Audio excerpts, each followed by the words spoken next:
5 நிமிஷம் தான் பேசணும், 10 நிமிஷம் தான் பேசணும். நான் பேசுறதே 3 நிமிஷம் தான். அதுலயும் அது பேசக்கூடாது, இதை பேசக்கூடாதுன்னு சொன்னா அப்புறம் தான் எதை தான் பேசுறது. அரியலூர்ல போனப்போ நான் கரெக்டா அந்த ஊருக்கு போறதுக்கு முன்னாடி ஒரு அந்த ஏரியாலேயே அந்த பவர் கட்டு. அப்புறம் நான் திருச்சிக்கு போய் நான் பேச ஆரம்பிச்சதுக்கு அப்புறம் அந்த ஸ்பீக்கருக்கு போற அந்த வயரு கட்டு. இல்ல நான் தெரியாம தான் கேக்குறேன் சிஎம் சார்.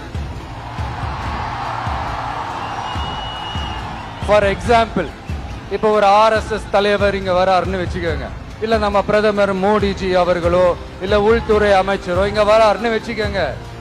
இந்த மாதிரி கண்டிஷன்ஸ் எல்லாம் போடுவீங்க, இந்த மாதிரி பவர் கட் பண்ணுவீங்க, இந்த மாதிரி வயர் கட் பண்ணுவீங்க. கொஞ்சம் கட் பண்ணி தான் பாருங்களேன்.